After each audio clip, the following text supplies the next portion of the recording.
আল্লাহ রাব্বুল আলামিন আমাদের হায়াতের মধ্যে বরকত দান করুন, সবাই বলুন আমিন।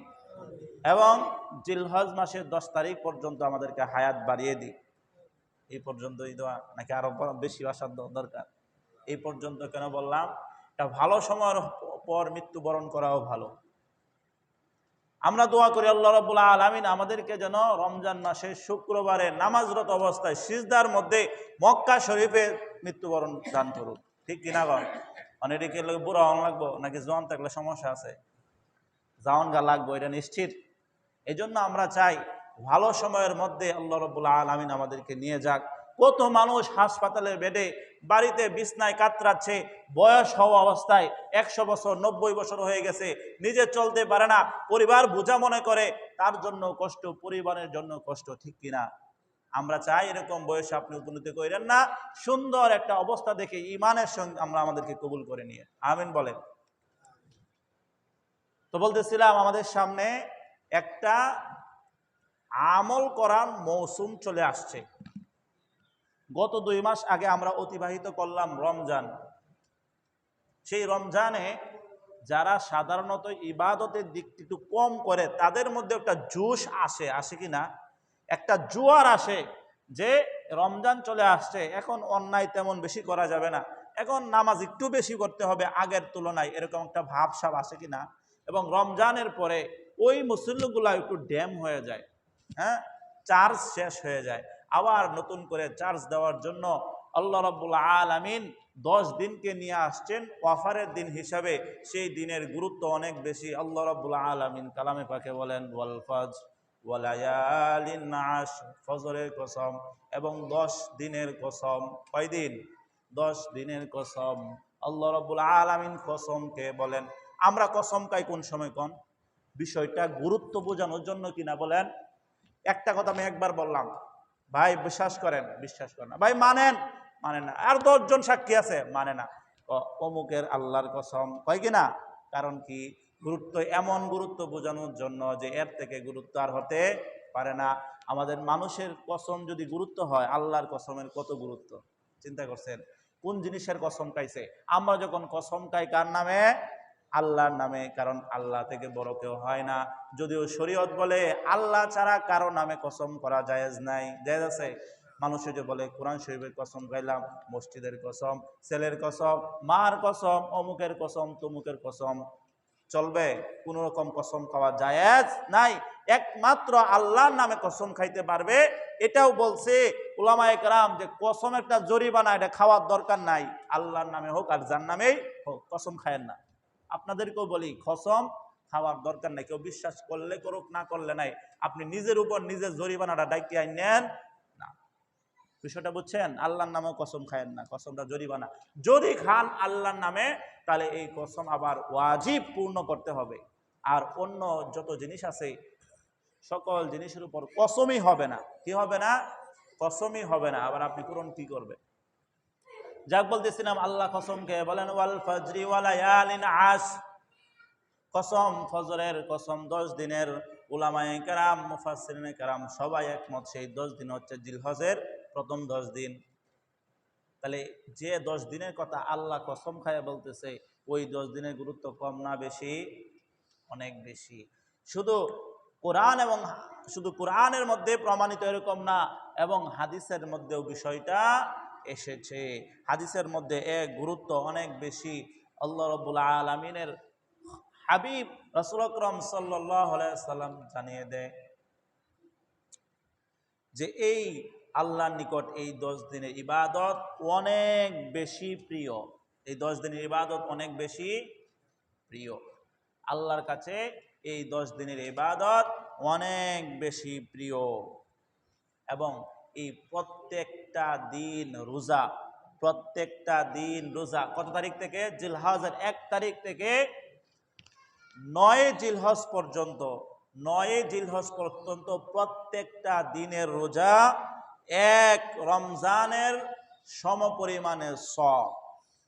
অর্থাৎ রমজানের পরে যে রোজার অবস্থান, রমজানের পরে যে সময়টার অবস্থান, সেটা হচ্ছে জিলহজের 1 তারিখ থেকে 9 তারিখ 10 তারিখ পর্যন্ত, আর রোজাটা 9 তারিখ পর্যন্ত, আরাফা রোজা। এবং বলা হয়েছে শুধু আরাফার রোজা কেউ যদি রাখে, রাসূল বলেন তার পূর্ববর্তী 1 বছর পরের 1 বছরে গুনাহ আল্লাহ রাব্বুল আলামিন মাফ করে দিবেন। বিষয়টা খেয়াল করেন। আবার বলছি, কেউ যদি 9 আরাফার দিন রোজা রাখে, নফল রোজা, আল্লাহ রাব্বুল আলামিন তার পূর্বের এবং পরের 1 বছর মাফ করে দিবেন। পরের 1 বছর, বিষয়টা বুঝবেন যেটা বোঝাতে চাচ্ছি।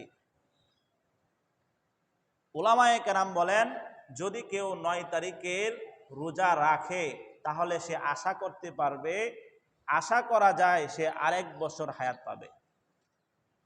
কারণ রাসূল বলছে পরের 1 বছরের মাফ করব। এখন যদি না বাঁচে তাহলে পরের 1 বছর আসলো কোত্থেকে, আর যদি নাই বাঁচে গুনাহ জমা হইল কোত্থেকে। বিষয়টা বুঝতে পারছেন? এই জন্য গুরুত্ব দিয়ে আমরা এই কাজটা করবো ইনশাআল্লাহ।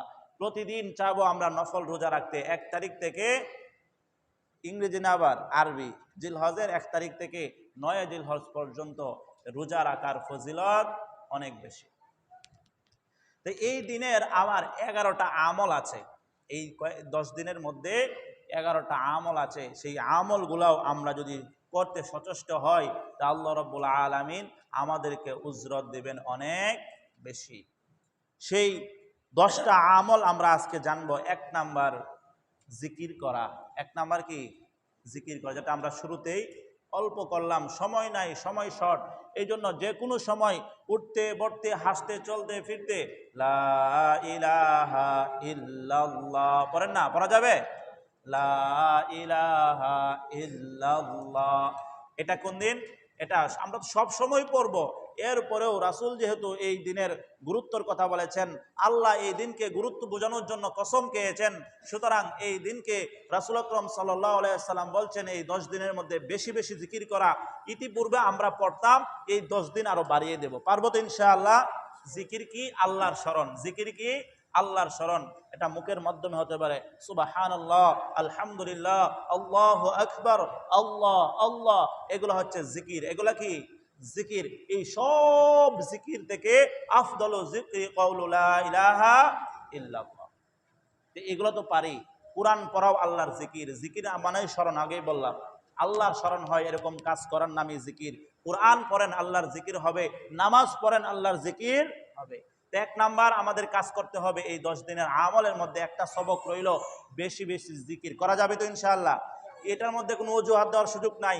আমার সময় হয় না, মসজিদে আসতে পারি না, শরীর পাক নাই, কোনো দরকার নাই। মসজিদেও আসতে হবে না, অজু থাকতে হবে না, আপনার কিচ্ছু থাকতে হবে না। যে অবস্থায় যেখানে থাকবেন, টয়লেট ছাড়া বাকি সব জায়গায় পড়তে পারবেন লা ইলাহা ইল্লাল্লাহ, লা ইলাহা ইল্লাল্লাহ, সুবহানাল্লাহ সুবহানাল্লাহ। গনার দরকার নাই, অসংখ্যবার পড়েন। যার জন্য পড়তেছেন, যে প্রভুর জন্য করতেছেন, ওই প্রভু হিসাব রাখবেন, আপনার হিসাব রাখার দরকার নাই। পড়তে থাকেন। তবে হুজুর তাসবিহ এটা একটা সহায়ক। এটা কি? সহায়ক। এটা একটা মনের মধ্যে উৎফুল্লতা আনে। এটা কি করে? এটা মনের মধ্যে উৎফুল্লতা আনে। এটা দেখলে মন চাই যে এটা পড়ার দরকার, পড়ি। এই জন্য এটা। বিষয়টা বুঝে আসছেন? এবং কিছু সংখ্যক আমলের কথা বলা হয়েছে গুইনা গুইনা, এটা হচ্ছে ভিন্ন কথা। গুইনা গুইনা, যেমন ডাক্তাররা কইছে যে কি করবেন, এই ওষুধটা সকালে একটা, রাত্রে একটা, আবার কি কোন সময় এই 3 বেলা 3টা খায়েন, দুপুরে একটা। তা আপনি একবারই 3টা মাইরে দিচ্ছেন, যে বারবার কষ্ট করবো, একবারে খায়া লাইছি, এটা হইল না। সেই দিকগুলো আছে যে 100 বার পড়েন, 100 বার পড়েন, 33 বার পড়েন, এগুলা বলছি গোনা ছাড়া হিসাব করবেন, বেশি বেশি জিকির। পারবেন তো ইনশাআল্লাহ? সব জায়গায়, সব জায়গায়, সর্বস্তরে আল্লাহর জিকির এবং ফিকিরের সঙ্গে যদি থাকেন, যে অবস্থায় যে হালতে থাকেন না কেন, একদিন আপনার শেষ বিদায় হবে কিনা, শেষ বিদায় যদি আপনার জিকির অবস্থায় হয়ে যায়, আপনি সৌভাগ্যবানদের মধ্যে অন্তর্ভুক্ত হয়ে যাবেন। এই জন্য 10 দিন বেশি বেশি জিকির করবো তো ইনশাআল্লাহ? না পরে 10 দিনের পরে আর আগে করার দরকার নাই। বিষয় এরকম না, ওই 10 দিন বেশি বেশি করব। এরপর নেক আমলের 2 নাম্বার সবক থাকবে আমাদের, নেক আমলের পরিধি বাড়াতে হবে ওই সময়টায়। কেমন? তাহলে এখন নেক আমলের দরকার নাই আছে। যেমন রমজানে আমরা বেশি গুরুত্ব দেই কিনা আমলের মধ্যে, রমজান কথাটা শুনলেই আমাদের মধ্যে চলে আসে তারাবি, আমাদের মাথায় চলে আসে ইফতার, সেহেরি, এগুলো চলে আসে কিনা? ঠিক তেমনি ভাবে আপনার মাথার মধ্যে এটাও আনতে হবে, জিলহাজের 10 দিন, প্রথম 10 দিন মানে বেশি আমল করা, বেশি জিকির করা, এটা বোঝানোর উদ্দেশ্য। যারা নামাজ পড়তেন তারা নামাজটাকে আরো গুরুত্ব দিয়ে পড়বেন, যারা জিকির করতেন এখন জিকিরের সংখ্যা বাড়াবেন, এবং একটা খেয়াল রাখবেন রাসূল বলছে এই দিনে পড়ার জন্য আমি পড়তেছি। 3 নাম্বার আমল আমাদের হবে সকল গুনাহগুলা বর্জন করা। যেমন রমজানে আমরা কিছুটা গুনাহ কমায় দেই কিনা, এখনও আমাদের প্রয়োজন এই সময়টাতে আমরা গুনাহ যত সেফ থাকা যায়, অন্য সময় তো করব না, এই সময়টাতে আরো সতর্ক থাকতে হবে। সংক্ষেপে বলছি, সময় কম। 4 নাম্বারটা হচ্ছে ব্যক্তি বিশেষ হজ করা। 9 আরাফা থেকে হজ শুরু হয়। এই হজ করা, যাদের উপর হজ ফরজ, তারা যাদের সুযোগ হয়েছে 9 আরাফা থেকে এই আমলটা করবেন। 5 নাম্বার হচ্ছে নখ, চুল, মোষ এবং নাভির নিচে অতিরিক্ত পশমগুলা পরিষ্কার করা থেকে এই 10 দিন বিরত থাকা। বিষয়গুলো খেয়াল করবেন। নখ, চুল, মোচ এবং শরীরের যে কোনো পশম কাটা থেকে এই 10 দিন বিরত থাকা। অর্থাৎ এই দিনের আগে, অর্থাৎ 29 তারিখ অথবা 30 তারিখ আপনার নখ চুল যা কাটা লাগে কাইটা নেন, এই 10 দিন আর কাইটেন না।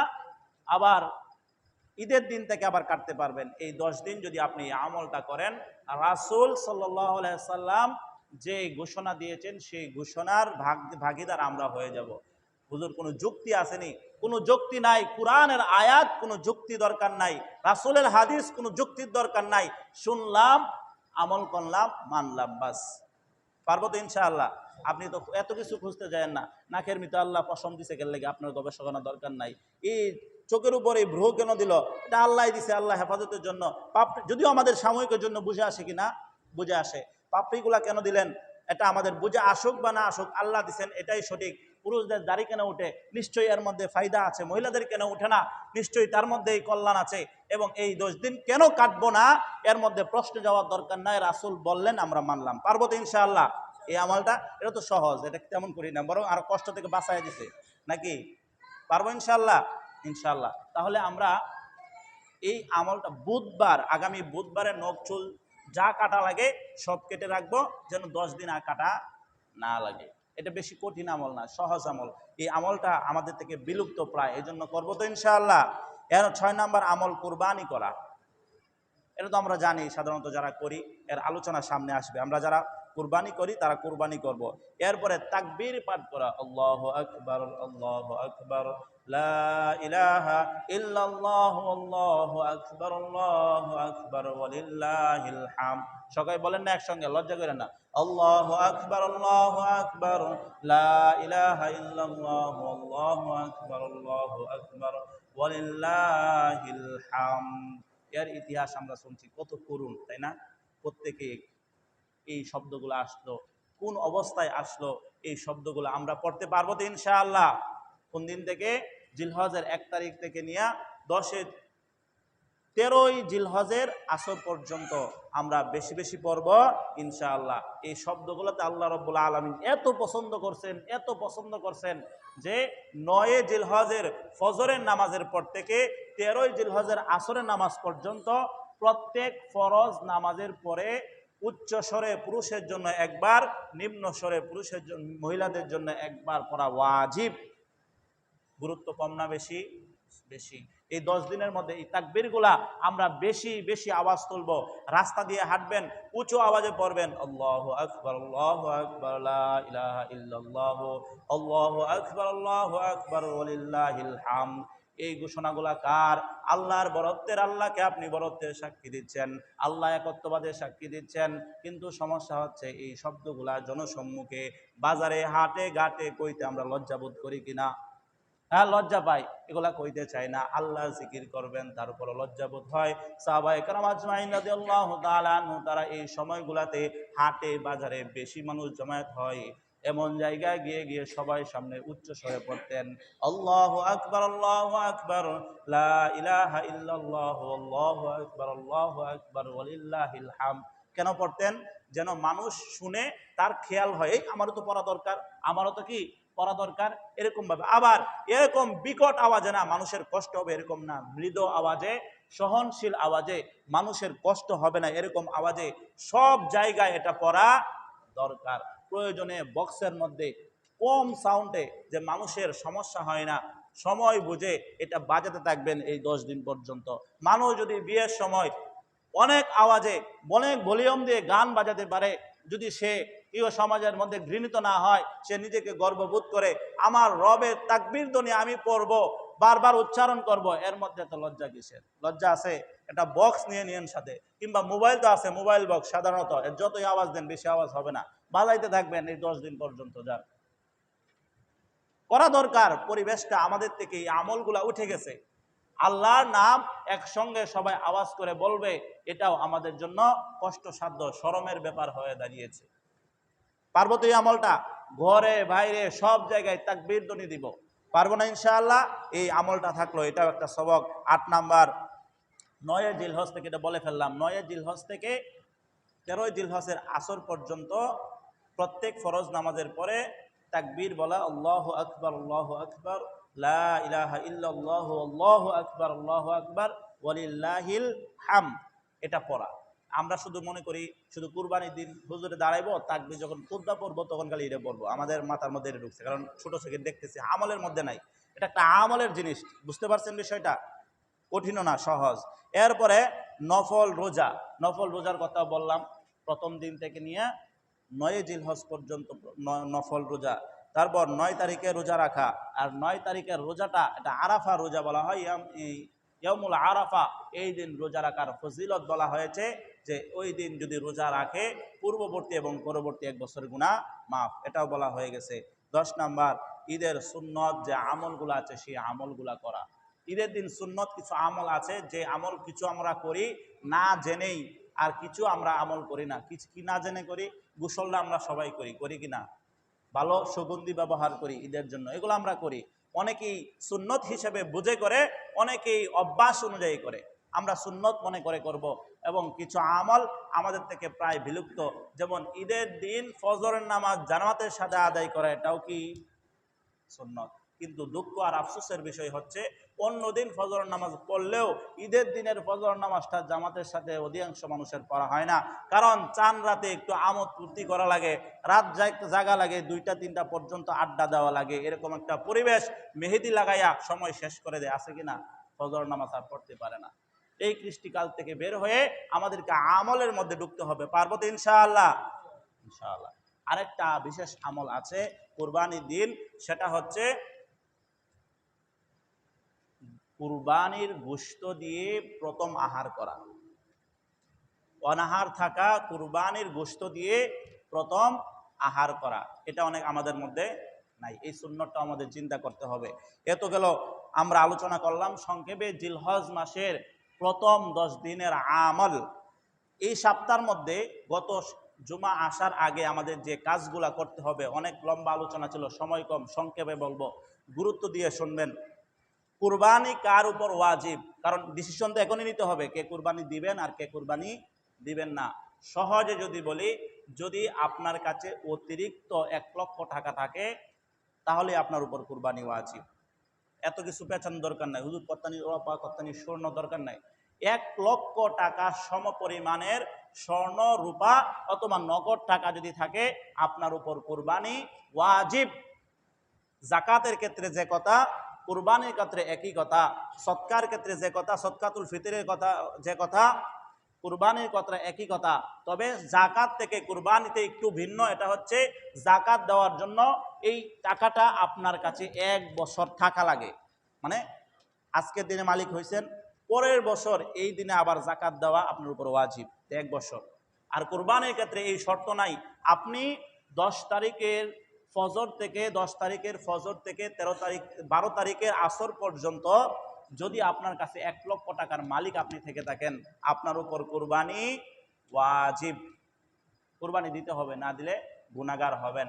আসেন আরেকটা কথা বলি, যেটা হচ্ছে কুরবানি আমরা দিয়ে থাকি, কিন্তু অনেকের কুরবানি দেওয়ার বড় বাদ পড়ে যায়, তার কুরবানি দেওয়া হয় না। কিভাবে? পরিবারের সদস্য সংখ্যা ধরেন 10 জন, তার মধ্যে আপনারা 5 ভাই, 5 ভাই একসঙ্গে থাকেন পিতা থাকার কারণে। পিতা আছে বিদায় আপনারা একসঙ্গে থাকেন, একসঙ্গে খান, একসঙ্গে সব কিছু করেন। তবে মনে রাখবেন, আমল ইবাদত পারিবারিক কেন্দ্রিক না, ব্যক্তি কেন্দ্রিক। আপনি নামাজ পড়লে আপনার বাপেরটা আদায় হবে? কুরবানি ইবাদত। 5 ভাই আছে, বাস 5 ভাই মিলে বড় একটা গরু কিনছেন, আয়না সবাই মিলা আপনার আব্বার পক্ষ থেকে মিলা এক নামে দিয়ে দিলেন। কয় নামে? একজন, একজনের পক্ষ থেকে, এটাও বলবো সামনে, একজনের পক্ষ থেকে দিয়ে দিলেন। তাহলে আপনারা যে 5 ভাই রইলেন, সবাই প্রত্যেকের অ্যাকাউন্টে অথবা পকেটে 1 লক্ষ করে টাকার মালিক আছেন।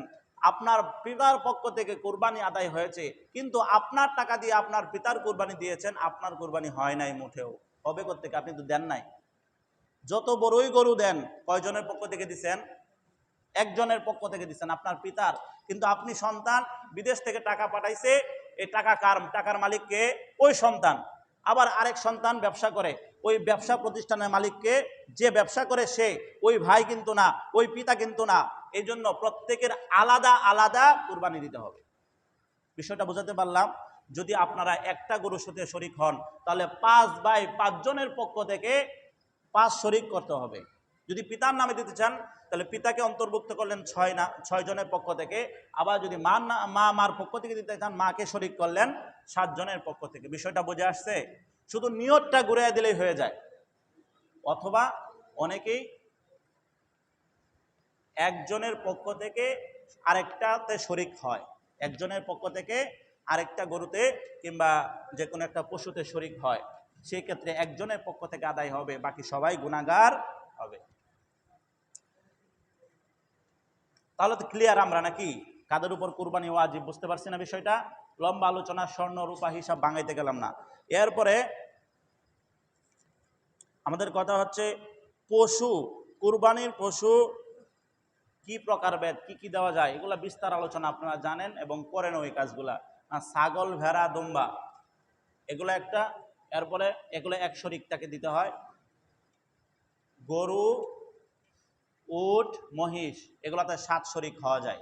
গরু, উট, মহিষ 7 শরিক হওয়া যায়। এই 7-এর ওভার করা যাবে না, 7-এর নিচে যত সংখ্যাই হোক কোনো সমস্যা নেই। আমাদের প্রচলিত একটা সমস্যা আছে, আমরা বলতে পরিভাষাগত একটা ভুল করি, এটা আর করা যাবে না আজকের পর থেকে, যেটা আমি এই জায়গায় বৈশাও বারবার করছি, কারণ অভ্যাস হয়ে গেছে। এই অভ্যাস হওয়া থেকে আমাদের ফিরে আসতে হবে। সেটা হচ্ছে 7 নামে কুরবানি দিতেছি, 6 নামে কুরবানি দিতেছি, 10 নামে তো হয় না, 5 নামে দিতেছি, 3 নামে দিতেছি। কুরবানি কয় নামে? 1 নামে। বলেন, কুরবানি কয় নামে? কে? আল্লাহ। কুরবানি কয় নামে? 1 নামে। 7 জনের পক্ষ থেকে, 6 জনের পক্ষ থেকে, 5 জনের পক্ষ থেকে, 3 জনের পক্ষ থেকে, আব্দুল্লাহর পক্ষ থেকে। আমাদের পক্ষ থেকে আল্লাহর নামে কুরবানি। বিষয়টা পরিভাষাটা আমাদের ঘুরাতে হবে। আমি এই জায়গায় বইসাও কয়েকবার ভুল করছি, কারণ আমরা ছোট থেকেই এভাবে শুনে আসছি, শিখে আসছি। বিষয়টা জানার পরেও আমাদের মধ্যে ভুল হয়। কেন হয়? এই বারবার আলোচনা না থাকার কারণে। বিষয়টা যদিও আমাদের অন্তরে থাকে যে আল্লাহর নামেই দিচ্ছি, কিন্তু আমরা পরিভাষাগত ভুল করে আসতেছি বারবার। এই ভুল হওয়া যেতে দেওয়া যাবে না। আস্তে আস্তে আস্তে আস্তে পরিবর্তন আসবে, তখন আমাদের মধ্যে আস্তে আস্তে বৈশাই যাবে এরকম যে হয়তো আমাদের নামে, নাউজুবিল্লাহ, এরকম হওয়া যাবে না। কুরবানি হবে আল্লাহর নামে। কার নামে বলেন? আল্লাহর নামে। আল্লাহ রাব্বুল আলামিন বলেন, ফাসল্লি লিরাব্বিকা ওয়ানহার, ফাসল্লি লিরাব্বিকা ওয়ানহার, যে আল্লাহর জন্য নামাজ, আল্লাহর জন্য কুরবানি। কার জন্য? আল্লাহর জন্য নামাজ, আল্লাহর জন্য কুরবানি। এবং অন্য আয়াতে বলেন, ইন্না নুসুকি ওয়া মাহইয়ায়া ওয়া মামাতি লিল্লাহি রাব্বিল আলামিন। আমার নামাজ, আমার কুরবানি, আমার জীবন, আমার মত, লিল্লাহি রাব্বিল আলামিন, সবকিছু কার জন্য? আল্লাহর জন্য। সবকিছু আল্লাহর জন্য। এটা এই পরিভাষাটা ভুল থেকে আমাদের বের হয়ে আসতে হবে। আজকে থেকে আমরা কি বলবো? 7 জনের পক্ষ থেকে, 7 জনের পক্ষ থেকে। বুঝে আসছে? এই কথাটা আমরা বলবো। কিংবা আব্দুল্লাহর পক্ষ থেকে 7 নামে কুরবানি, 6 নামে কুরবানি, 5 নামে কুরবানি, এটা বলবো না।